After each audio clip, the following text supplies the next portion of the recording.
क्या आपको याद है कि आखिरी बार ऐसा आपने कब किया कि आप बाहर से आए, अपने कमरे के अंदर घुसे, पंखे को ऑन किया और पंखे के ठीक नीचे फर्श पर लेट गए। दोनों हाथों को फैला लिया, टांगों को खोल लिया और पंखे की हवा को अपने चेहरे पर महसूस करते हुए आंखें बंद करके आराम से आनंद की अनुभूति के साथ अपने शरीर को आराम दे रहे हो।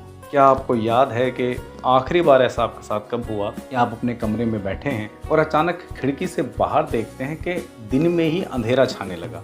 काली घटा आपको अपनी छत को घेरते हुए दिखाई देती है और पेड़ों का झुकाव आपको ये इशारा करता है कि आपके घर के बाहर इस वक्त बहुत तेज हवा चल रही है और इस दृश्य को देखकर आप उत्साहित हो जाते हैं और कमरा बंद करके सीढ़ियों से दौड़ते हुए छत पर जाते हैं। जैसे ही आप छत पर जाते हैं, आप देखते हैं कि हवा के साथ नन्ही नन्ही बूंदें आपके चेहरे पर पड़ती हैं, जो उस हवा को और ठंडा कर देती हैं। हवा को अपने चेहरे पर महसूस करने के बाद आप अति उत्साहित हो जाते हैं और हवा का दोनों हाथों को खोलकर आलिंगन करते हुए, उसका स्वागत करते हुए आंखें बंद करके उस ठंडी हवा के स्पर्श को अपने चेहरे पर महसूस करते हैं। मदहोश होकर आपकी आंखें बंद हो चुकी हैं और जब आप आंखें खोलते हैं तो आपकी निगाह सीधी आसमान पर जाती है, जहां काले काले बादल एक दूसरे में समाहित होकर इस काली घटा को और काली कर रहे हैं। थोड़ी देर बाद आप देखते हैं कि आसमान में कभी किसी कोने में, कभी किसी कोने में बिजली चमकती है और थोड़ी देर बाद उस बिजली की गर्जन से ये घोषणा हो जाती है कि तैयार हो जाइए, भगवान ने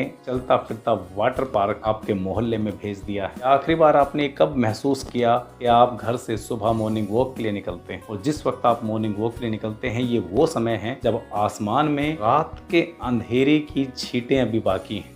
सूरज महाराज धीरे धीरे अपने रथ पर सवार होकर जमीन से आसमान की ओर उड़ते हुए देखे जा सकते हैं। सूरज की पहली किरण, सुनहरी पहली किरण धरती से टकराती है और ये घोषणा करती है कि धरती वासियों जाग जाओ, सुबह हो चुकी है। दोस्तों, आखिरी बार आपने कभी किसी चींटी को अपना खाना ले जाते हुए, अपने बिल तक जाते हुए कब देखा था? अगर इन घटनाओं को महसूस किए या देखे हुए आपको काफी समय हो चुका है तो यकीन मानिए आप स्मार्टफोन एडिक्शन के शिकार हो चुके हैं। और यदि आपको भी लगता है कि हाँ, आप स्मार्टफोन एडिक्शन के शिकार हो चुके हैं, तो ये समय आ गया है कि अपने फोन के स्क्रीन टाइम को थोड़ा कम कीजिए और थोड़ा सा समय दीजिए प्रकृति को।